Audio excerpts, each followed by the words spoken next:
Desaparece gente. Desaparecen aviones. Desaparecen barcos. ¿O no? ¿Estas desapariciones son accidentes? ¿O son cuentos chinos, consecuencia de causas naturales o de causas sobrenaturales? ¿Se puede pasar a otro punto del tiempo y el espacio? ¿Qué desaparición es más difícil de explicar? ¿Y cuál es más difícil de aceptar?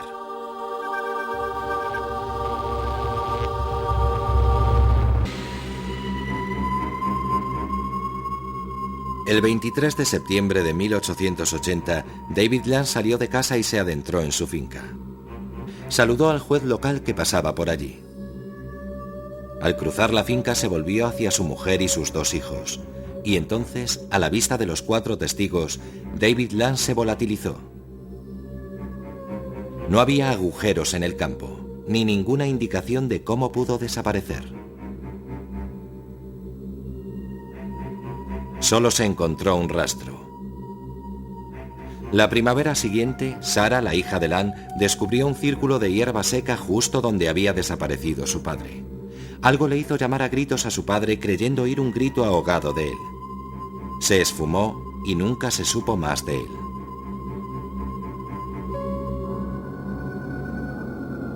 Pero ¿cómo puede alguien desaparecer de repente?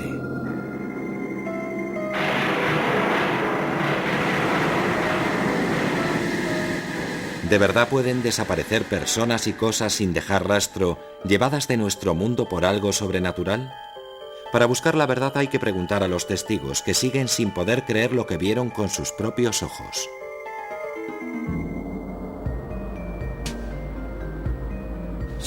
Me ha pasado varias veces. Voy conduciendo por una carretera recta y al mirar por el retrovisor reparo en un coche detrás de mí. Vuelvo a mirar a los pocos segundos y para mi sorpresa no hay nada. El coche se ha evaporado. Me digo que habrá tomado una bifurcación que yo no he visto. Aunque en una carretera sin curvas, es inexplicable que alguien estuviera allí y al momento ya no esté. Es un misterio. Otros no se toman esos misterios tan a la ligera. Mi amigo propuso salir al embalse. Se llegaba por un camino vecinal estrecho. Yo iba delante y vi a esa mujer que venía hacia mí por el camino. Llevaba un vestido de lunares y cuando estaba a unos 20 metros de mí, de pronto se dio media vuelta y pasó por lo que yo tomé por una puerta en el seto.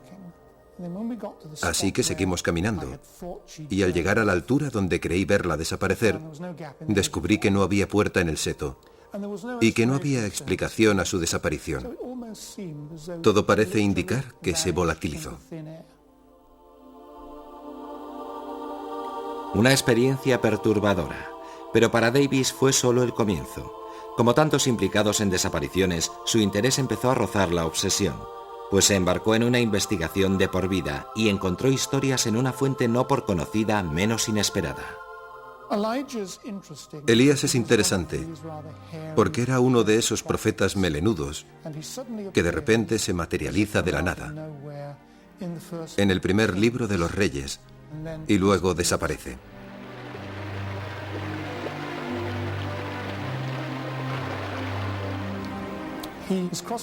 Está cruzando el Jordán con su discípulo y al llegar a la otra orilla, descienden del cielo eso que llaman un carro de fuego y caballos de fuego. Y al mismo tiempo un tifón parece llevarse a los cielos a Elías, que desaparece. ¿Fue un fenómeno meteorológico o una desaparición sobrenatural? Los tifones no se llevan así a la gente, salvo en la Biblia, claro. Muchas veces, una desaparición va acompañada de oscuridad. Puede deberse a un eclipse de sol o a una fuerte tormenta. Eso no desalentó su investigación.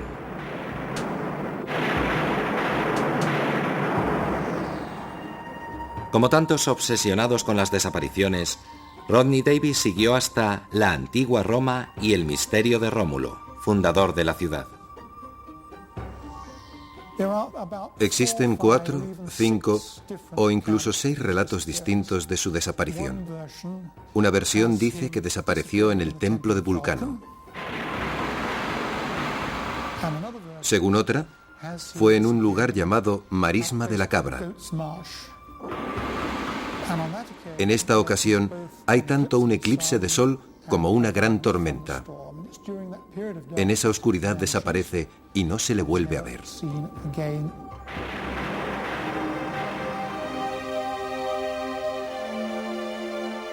Esas historias de dioses y héroes tienen más de mito que de realidad.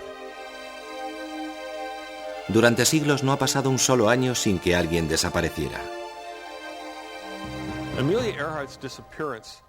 La de Amelia Earhart es la típica desaparición de la aviación que se convierte en leyenda.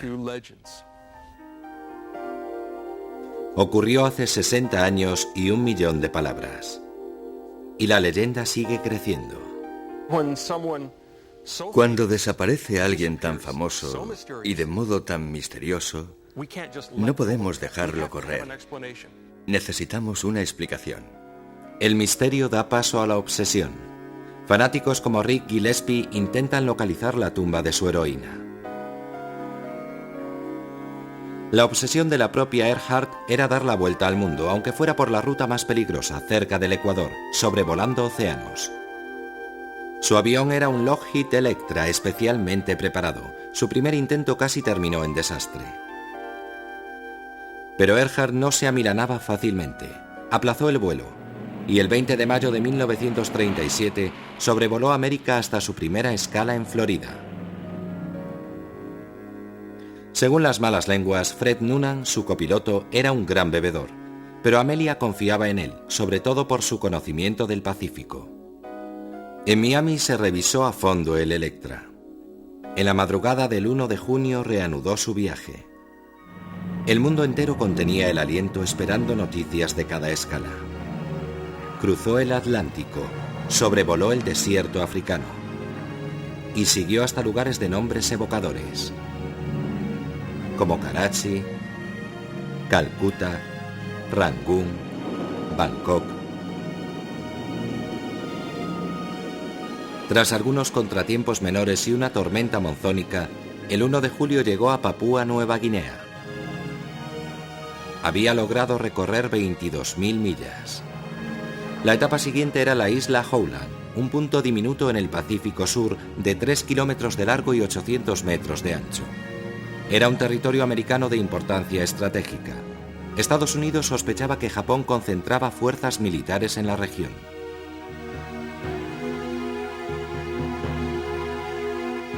Amelia sobrevolaría el polvorín. Ignorando el peligro, el 2 de julio el Lockheed de Amelia despegaba para cubrir las 2.500 millas hasta Howland. Confiaba en sus instrumentos, en Noonan y en la suerte. A las 15 horas de vuelo, los operadores de radio captaron un mensaje. Estamos volando en círculo. ¿Sobre qué isla? A las 5 horas otra señal indicaba que seguía buscando. No contestó más mensajes. Amelia Earhart, Fred Noonan y el Electra desaparecieron sin dejar rastro.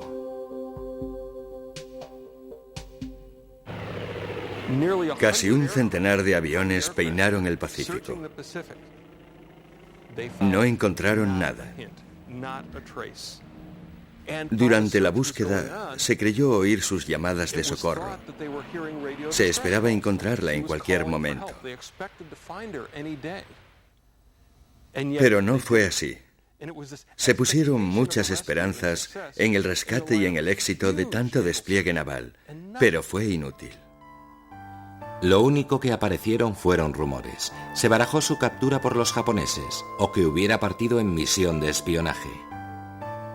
En los años 60, un equipo de periodistas americanos encontró testigos en Saipán. Hablaron de un avión que cayó al mar y de un hombre y una mujer cautivos. Saipán estaba dentro del área de autonomía del avión, pero no había pruebas concluyentes.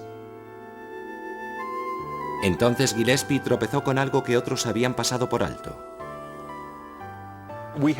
Hace poco, por un documento hallado en los archivos de una nación del Pacífico, supimos que en 1940, es decir, 3 años después de la desaparición de Earhart, las autoridades británicas encontraron los restos de una persona abandonada en la isla que falleció allí tras intentar sobrevivir.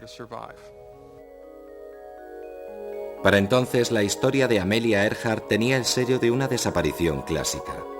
Un viaje épico, una persona famosa, una desaparición repentina.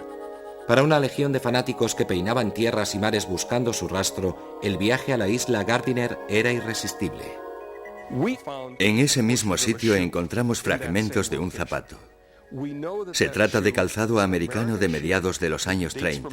Es de mujer y encaja con el estilo y la talla de calzado que llevaba Amelia Earhart cuando desapareció. Está claro que los restos que aparecieron en Gardiner en 1940 son de Amelia Earhart o de Fred Noonan. Quizá porque se extraviaron los huesos, nunca se pudo saber de quién de ellos eran. Sospechamos que eran de Noonan porque en los restos humanos es más fácil identificar el género si se dispone de parte de la pelvis y del cráneo, como fue el caso. Si es Noonan, ¿dónde está Amelia? Si hay 2 personas abandonadas en una isla, no morirán en el mismo momento. Una de ellas sobrevivirá a la otra y no se quedará ahí sentada viendo cómo los cangrejos se comen a su colega. Hará todo lo posible por enterrarlo. Si estamos en lo cierto, ahora los huesos de Amelia descansan en una tumba anónima, seguramente cerca de donde se encontró el otro cadáver. Luego hay que preguntarse qué fue del avión, si existe alguna prueba de que haya estado allí, y resulta que sí. Encontramos fragmentos de aluminio y de otro material que procede de los restos de un avión. Este trozo de metal nos dice mucho. Hemos comprobado que corresponde a un parche instalado en los bajos del avión de Earhart, en esta posición, justo aquí.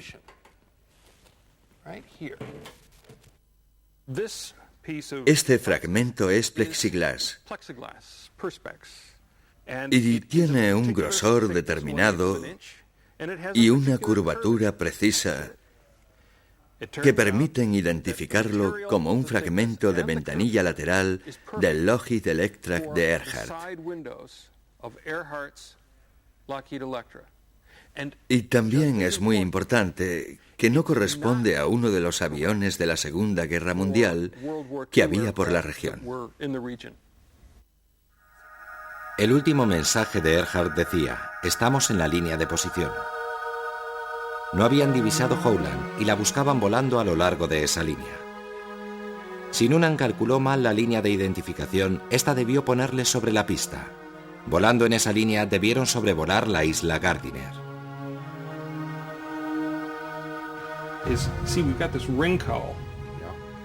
Rick Gillespie seguirá buscando el avión y los efectos personales. Puede parecer de mal gusto, pero necesita pruebas para resolver el enigma. Aún hoy, 60 años después de su fatídico vuelo, Earhart sigue siendo un ídolo capaz de inspirar a otros. La aviadora americana Linda Finch consiguió su objetivo, dar la vuelta al mundo en 2 meses y medio. Pero Amelia Earhart no es la única americana famosa desaparecida entre una nube de rumores. El 15 de diciembre de 1944, Glenn Miller, el director de orquesta más famoso del mundo, se volatilizó. Había recibido órdenes de volar a París y embarcó en un Norseman monomotor pilotado por Johnny Morgan. No entendí por qué Johnny Morgan se empeñó en volar ese día. Había niebla. Hacía un día de perros y él no tenía experiencia. El Norseman despegó a pesar de las inclemencias. Fue la última vez que los vi. El Norseman nunca llegó a París. Desde entonces ha habido mucha controversia en torno a lo que ocurrió ese fatídico día. Victor Gregory, excomandante de bombarderos, cree que un miembro de su tripulación fue testigo de la suerte del Norseman. Volvíamos de una incursión frustrada sobre la ciudad alemana de Schegan y teníamos órdenes de echar al mar las bombas, sobre todo el pastel de 4.000 libras, que era muy peligroso si se aterrizaba con él a bordo. Después de que soltáramos las bombas, el copiloto vio una avioneta que bajaba por estribor y la identificó inmediatamente como una Norseman. Estoy convencido de que se vio atrapada en la onda de choque de uno de los pasteles de 4.000 libras que explotaron a la vez y desapareció en el mar. Después supe que el único Norseman que voló aquel día fue el de Glenn Miller, así que no me cabe duda de que yace en el fondo del canal. Esa es una teoría, pero hay otras, más suspicaces y quizá más plausibles. El detective Gordon Buchan cree que el avión no se estrelló, ni Glenn Miller con él. Tengo en mi poder una copia del registro de todos los aviones Norseman 70.285 y demuestra que ese Norseman voló por la zona de Nueva York hasta el 29 de enero de 1947, en que fue desguazado. Es decir, unos 3 años después de la supuesta desaparición de Glenn Miller.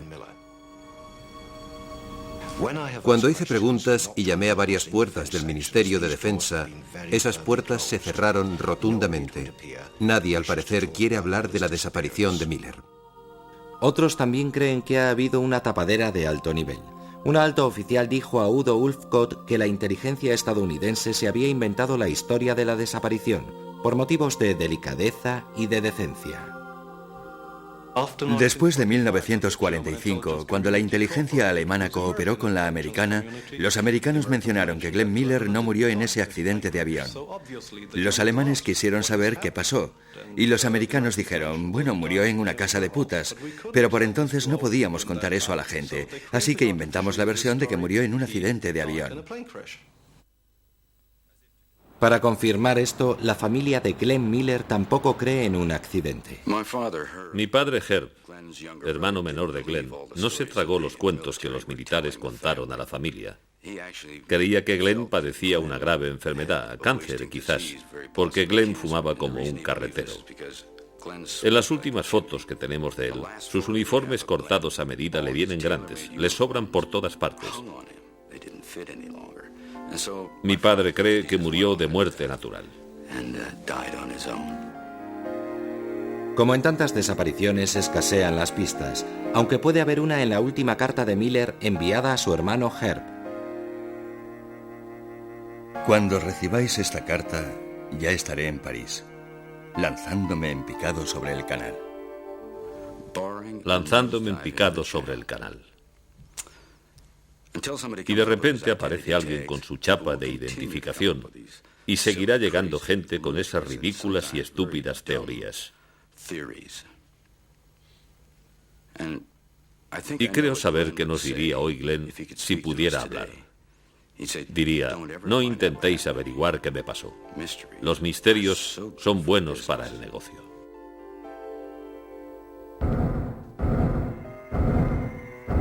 El sexo y la fama son ingredientes explosivos en las desapariciones, tanto como el poder. John Stonehouse era un político ambicioso que hubiera podido llegar a primer ministro británico. La alarma sonó cuando, estando de vacaciones en Florida, no se presentó a un mitin que iba a dar. No apareció, ni tampoco a cenar. Así que echaron abajo la puerta de su habitación y encontraron todas sus cosas, su pasaporte y su dinero, que era mucho. La policía peinó la playa cubana, pero ni rastro. Cada vez que aparecía un cadáver a 200 kilómetros a la redonda, todos se preguntaban si sería él.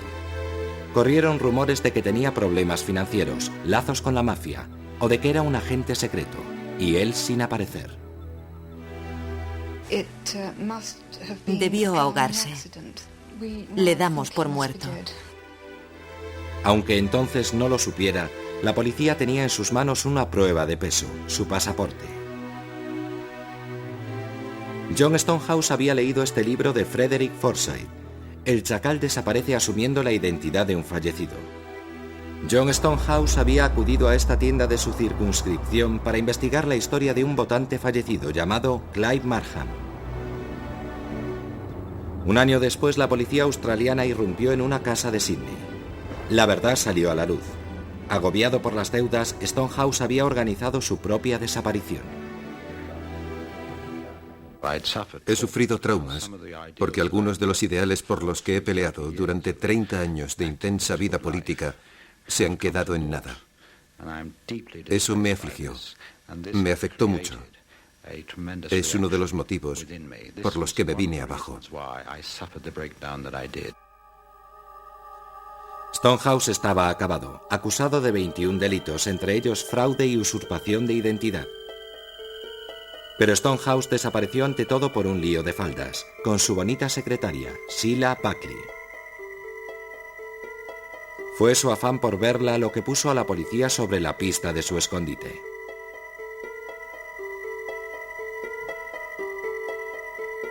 A los 11 años del misterio, Stonehouse desapareció definitivamente. Caído en desgracia, arruinado y olvidado, murió junto a Sheila Buckley, la amante por quien renunció a todo, incluso a su propia identidad.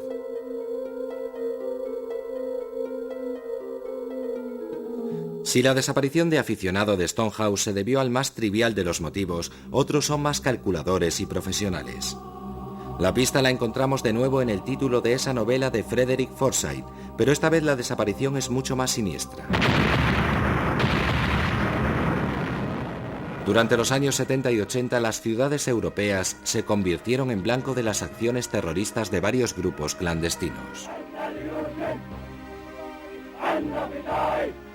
Era evidente que alguien intentaba poner sobre el tapete mundial la cuestión palestina, pero cuando se disipaba el polvo de las explosiones ya no estaba.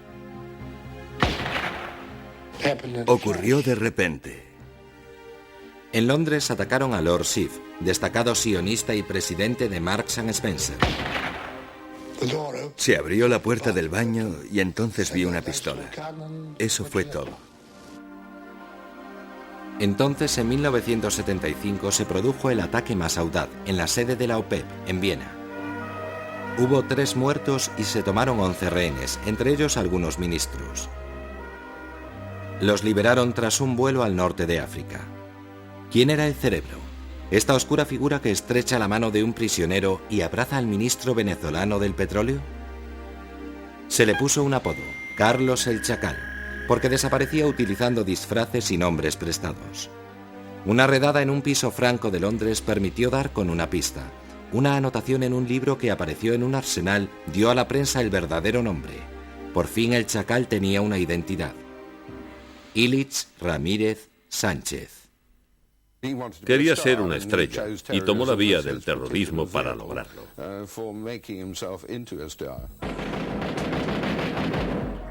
El Chacal utilizaba la más sencilla de las técnicas para desaparecer. Se escondía entre el gentío.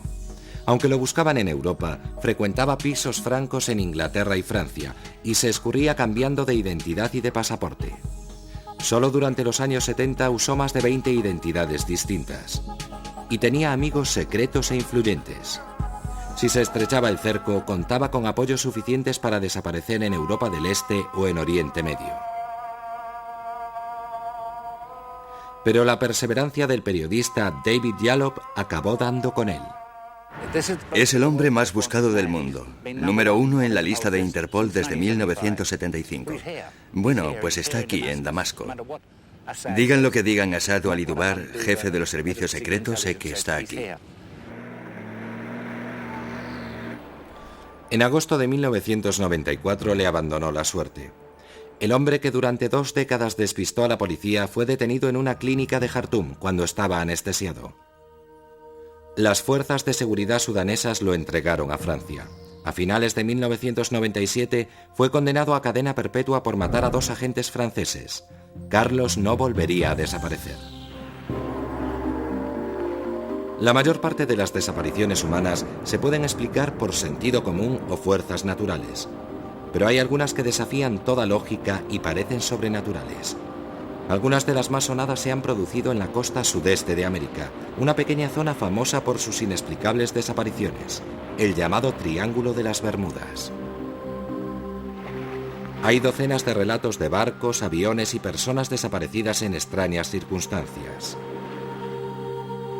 como el Witchcraft. El 24 de diciembre de 1967, a una milla de la costa de Miami, un Buoy 7, un yate de recreo, se hizo a la mar con el propietario y un sacerdote a bordo. Al poco emitió un mensaje de llamada urgente al guardacostas. Este tardó unos 20 minutos en alcanzar su posición, pero cuando llegó a la zona, no quedaba rastro del yate. Hacía muy mal tiempo aquella noche. Debieron pensárselo 2 veces antes de salir. Era un barco pequeño, de noche y con mala mar. Para mí no tiene nada de misterioso. Por cada convencido de la existencia del Triángulo de las Bermudas, también hay un escéptico, como Larry Kuss. Cree que muchos de los misterios tienen una respuesta lógica, como el caso del Rubicón, que apareció a la deriva frente a la costa de Florida con solo un perro a bordo.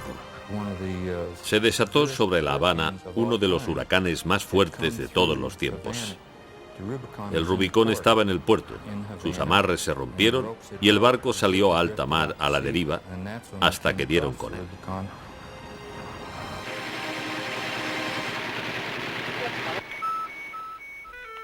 Los guardacostas creen que hay razones muy sencillas que explican la desaparición de tantos barcos en el Triángulo de las Bermudas. En su opinión, las circunstancias son triviales, la gente está poco preparada y se pierde. Cada poco nos llaman motoras diciendo que están en apuros. Nos dicen dónde creen estar y muchas veces los encontramos a 40 o 50 millas de la posición que creían tener. En una ocasión me llamó una mujer preguntando dónde estaba Bimini, pues no salía en su mapa. Le pregunté, ¿qué tipo de carta tiene? Y me contestó, tengo el diccionario abierto por el Atlas Mundial. Sale a navegar por la corriente del Golfo con un Atlas Mundial. Este es un caso típico de llamada. Entonces, ¿qué es el Triángulo de las Bermudas y dónde está exactamente? No es triangular, sino más bien romboide. El triángulo se define como la línea que va de Florida a Puerto Rico, de ahí a Bermudas y de vuelta a Florida. Aunque realmente este solo es el centro de una zona más amorfa y mucho más grande, donde se supone que se han producido los casos. Pero no ocurren todos en el Triángulo Central, como dice la gente. Resulta difícil explicar el número de desapariciones en este cementerio de la navegación. Aquí se encontró abandonado el Marie Celeste y también aquí han desaparecido cargueros enormes. Goletas y grandes buques cisterna desaparecieron sin dejar rastro. Los aviones comerciales y privados despegan sin preocupación. Otros creen que aquí pasa algo más sobrenatural. Aquí, cerca de la costa de los Estados Unidos, ha ocurrido o está ocurriendo algo que desafía las leyes de la naturaleza que conocemos en la actualidad. No sabemos lo que es, por eso es un misterio, porque no sabemos resolverlo.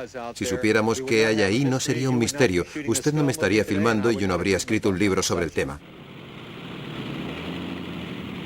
Hay un incidente que ha contribuido más que ningún otro a forjar la leyenda y estará vinculado para siempre al Triángulo de las Bermudas. El 5 de diciembre de 1945, 5 Avengers de la Armada Americana salieron en misión de entrenamiento rutinario. Pero algo falló. La torre de control captó mensajes inexplicables. Los pilotos decían que se habían perdido. El mar y el cielo parecían extraños. Y luego, Silencio. Se envió un avión de rescate Mariner. También él perdió el contacto por radio. Entonces se acometió un rastreo a fondo día y noche.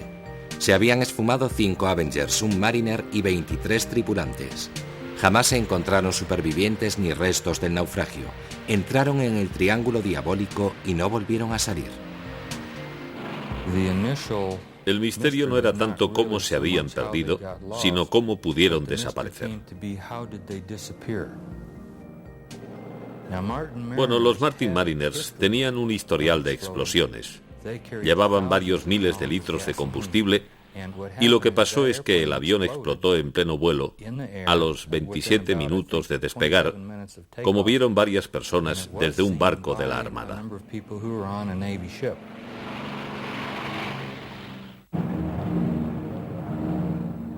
¿Y qué pasó con los 5 Avengers? Se perdieron, se quedaron sin combustible y cayeron al mar antes de que llegara el socorro.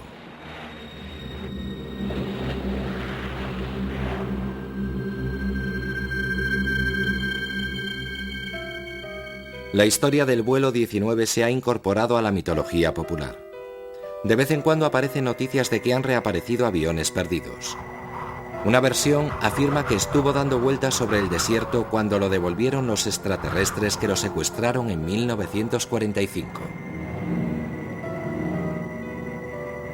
La leyenda se basa en buena parte en los comentarios del comandante, recogidos en una grabación. Las 2 brújulas se han estropeado, sobrevuelo tierra, pero están rotas. Cuando el comandante dice que están rotas las brújulas, el problema no es que hayan fallado, sino que está despistado y no está de acuerdo con lo que dicen. Pero más misterioso es lo que el comandante Taylor se supone que dijo. No vengan detrás de mí, parece como si vinieran de fuera del espacio. En el diario de navegación dice, no vengan detrás de mí. Y esto lo decía cuando hablaba con alguien de tierra, el teniente Cox. Y cuando Cox le dice, volaré dirección sur para encontrarte, es cuando Taylor responde, no vengas detrás de mí, ya sé dónde estoy. En 1945, cuando Taylor dice, parece que vienen del espacio exterior, la gente normalmente no hablaba de ovnis. Desde 1947 hemos recibido y analizado entre 1.000 y 2.000 informes procedentes de todo tipo de fuentes. Hemos podido explicar satisfactoriamente la inmensa mayoría.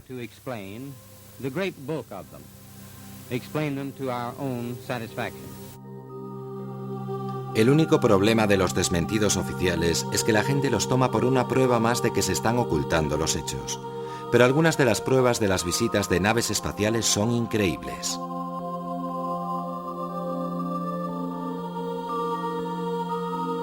Aunque en la mayor parte de los casos existe una respuesta natural o racional, cada vez hay más casos inexplicables por la implicación de ovnis en la desaparición. Algunos cuentan incluso con la confirmación de testigos oculares. Como casi todo el mundo, al principio Bud Hopkins no creía en el tema. En 1964, mi esposa y un amigo inglés vimos un pequeño objeto metálico, ovalado, como de aluminio blando. No era reflectante, ni tenía luces, ni nada parecido. Eran las 5 de la tarde y buscamos alguna explicación, pensando que sería una especie de globo. No se movía, las nubes avanzaban muy deprisa y de repente, cuando lo adelantamos y volvimos la vista, ¡zas!, salió disparado desde el mar hacia las nubes. Bajamos corriendo del coche y nos quedamos mirando. Uno de nosotros dijo, será uno de esos ovnis. De golpe me di cuenta de que si era lo que parecía ser, teníamos visita, y el episodio se convertía en el hecho más importante de la historia. Era un objeto sólido, y creo que venía del espacio. ¿Qué estaba pasando? ¿Por qué desaparecía la gente y volvía a aparecer a los pocos minutos? ¿Y qué ocurría entre tanto? Bud Hopkins empezó a investigar y constató que muchas de las víctimas recordaban imágenes recurrentes. Mucha gente menciona un pequeño objeto en una cánula que les insertan en la cavidad nasal con la persona tumbada en la mesa. Por los procedimientos utilizados, parecen tener interés por el sistema nervioso del hombre y por sus órganos reproductivos. Dedican mucha atención a la cabeza.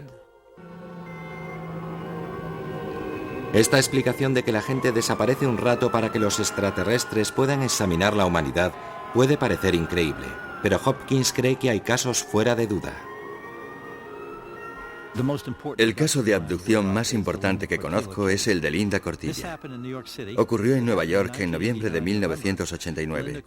Linda recuerda haber percibido una presencia en la habitación justo antes de dormirse y sintió que sus piernas y luego su cuerpo se iban paralizando. Reconoció lo que era por experiencias anteriores, así que abrió los ojos y vio una pequeña figura gris con una cabeza grande de pie junto a la cama. Entonces perdió el conocimiento. Después recuerda haber salido flotando por su ventana del 12º piso en un rayo de luz azulado y subir por un ascensor invisible hasta la nave que aguardaba arriba. Recuerda estar tumbada en una mesa, lo que pasó dentro de la nave, etc., y cómo la devolvieron a su piso. 15 meses después, recibí una carta de 2 hombres que decían ser policías y después reconocieron que eran agentes de seguridad del gobierno, diciendo que estaban en un coche aparcado debajo de la autopista federal, muy cerca del apartamento. A las 3:15 de la madrugada avistaron un ovni sobre el edificio que de pronto encendió las luces y emitió un rayo azul descendente. Vieron 4 figuras en posición fetal salir flotando de la ventana del piso 12. Luego se desplegaron. Una era una mujer en camisón blanco y las otras 3 figuras no eran humanas. Se desplegaron y ascendieron hasta la nave y ésta se elevó sobre la autopista y fue vista hundiéndose en el East River. Es increíble porque se trata de una abducción con testigos, pues he entrevistado a gente de 5 sitios distintos y todos ellos vieron cómo ocurría la totalidad o parte de esa abducción aquella noche. Por ejemplo, una mujer contaba que su coche se detuvo en el puente de Brooklyn, se apagaron los faros y de golpe vio esa luz brillante sobre el edificio de apartamentos y se dio cuenta de que era una nave y vio las figuritas desplegándose por la ventana. Me dijo, era tan real que parecía un truco. Creí que estaban rodando una película con efectos especiales. En este caso hay testimonios de 20 personas. Así que hay que descartar una explicación psicológica, pues como dijo Linda, si estaba alucinando, ¿cómo vio tanta gente mi alucinación? Los ovnis no son la única fuente de relatos que parecen más extraños que la ficción. ¿Qué hay de la capacidad de desaparecer volviéndose invisible? ¿Puede ocurrir? La psicoterapeuta Donna Hybe cree que es posible y tiene varios ejemplos. Han salido a la luz muchos casos de invisibilidad espontánea. Primero fueron 1 o 2, pero luego me quedé atónita al descubrir que eran muchos. La gente contestaba a mi encuesta desde todos los rincones del mundo. Por ejemplo, Adrienne, en Lancashire, Inglaterra. Una noche entró en un bar con un amigo y este tuvo que ir al baño. Ella esperó sentada en el bar. Cuando volvió del aseo, él la buscó. No la vio. Cogió algunas cosas que tenía en la barra y salió corriendo del bar. Ella se quedó allí, preguntándose qué le pasaba, y al poco su amigo volvió a entrar y le preguntó dónde se había metido, qué le había pasado, y ella le contestó, «Pero si no me he movido de mi asiento». Y él dijo, «Imposible, vine aquí y no estabas». Y ella, entre tanto, veía todo totalmente normal, pero por algún motivo, durante unos instantes se volvió literalmente invisible.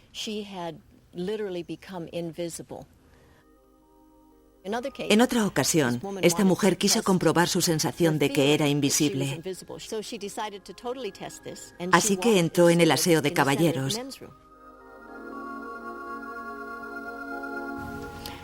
Diciéndose que si no la miraban allí, no la mirarían nunca. Y dice que nadie la vio. Dejando a un lado los ovnis y lo paranormal, ¿Existe una base científica para las desapariciones? La idea de Einstein era que es la materia, la energía materializada, la que induce la curvatura del espacio y el tiempo. Según Einstein, teóricamente es posible viajar en el tiempo. Entonces, ¿podría desaparecer una persona al viajar al futuro?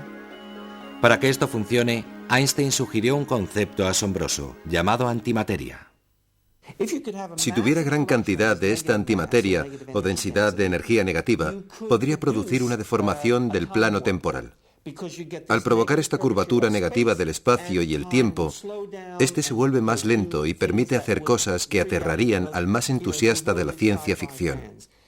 Hawking dice que si pudieras provocar este efecto, no es tanto que pudieras retroceder en el tiempo, sino que podrías ir al futuro a un ritmo distinto. Esta deformación del tiempo podría tener que ver con los llamados túneles del tiempo, que pueden conducir a la desaparición al conectar dos momentos en el tiempo producidos en el mismo punto en el espacio. Nuestro universo es tridimensional, pero podemos imaginar que es bidimensional como esta hoja de papel. Y si vivimos en Pasadena, aquí, y aquí está Londres, hay miles de kilómetros entre las dos. El universo es curvo, así que a través del hiperespacio, la distancia de Pasadena a Londres es solo de unos metros. Y aquí está este pequeño conducto, este túnel que nos llevará de Pasadena a Londres por esta distancia tan corta. Imaginemos un túnel con una boca aquí y otra allí. Hay tres posibilidades de distorsión del tiempo. La primera sería que si meto el brazo por esta boca, aparece por allí al mismo tiempo. La segunda posibilidad es que cuando meto el brazo por este agujero, sale por allí al cabo de algún tiempo. Y la tercera es que si entro por este agujero, salgo por allí antes de haber entrado. Veamos cómo funciona. Sea cual sea el camino, esta deformación del plano temporal provoca una desaparición. Viajar por el tiempo entra dentro de lo posible, pero en ese caso estaríamos invadidos por turistas del futuro. Un tipo extraordinario. Lo llama predicción cronológicamente segura. Protege la historia. Vamos, que no puedes volver al pasado y matar a tu padre y a tu madre, porque entonces no existirías. Sería una contradicción. Quizás se pueda retroceder en el tiempo, pero aún no ha llegado nadie desde el futuro a nuestra era, porque el futuro está muy lejos, y cuanto más retrocedes, más caro te sale. También puede que ya estén aquí y no los veamos, que lleven capas invisibles o algo así. Si son tan listos y con una tecnología tan desarrollada, ¿por qué no puede ser? También puede que estén aquí y los veamos, pero les demos otro nombre, como ovnis o fantasmas o... Para que se pueda viajar en el tiempo, se necesita tanto la relatividad general, que describe una estructura del universo a gran escala, como la mecánica cuántica, que rige varias pequeñas escalas. En su formulación actual, estas dos teorías son incompatibles, así que debemos encontrar otra que las concilie. Quizá la respuesta esté entre la física de los cuerpos grandes, como los planetas, y las fuerzas diminutas que afectan a los átomos. Si existen los viajes en el tiempo, causarán desapariciones en los túneles del tiempo. Una deformación del tiempo.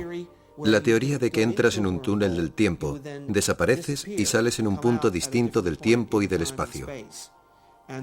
Es inverosímil, pero en principio esas cosas están ahí, en la teoría. Creo que dentro de 10 o 15 años conoceremos todas las leyes del punto de gravedad. Mi pronóstico, y estoy dispuesto a apostar fuerte contra Hawking, aunque él no querrá, es que cuando tengamos esas leyes dirán que no se puede hacer una máquina del tiempo y retroceder en el tiempo nunca. No apostaría contra la existencia de máquinas del tiempo. Puede que mi oponente haya visto el futuro y conozca la respuesta. Hasta los matemáticos aceptan que el concepto de viajar en el tiempo es inverosímil, pero teóricamente posible, sobre todo si va asociado a la parte más normal y potente de la vida cotidiana, las emociones. Es posible que bajo su aspecto sobrenatural sean las emociones intensas, la tensión, la ira, el miedo, las que anulan de algún modo las fuerzas de cohesión de los átomos y del cuerpo de la persona. Si las interfieres, dejas como una desilusión que puede estar asociada a la teleportación.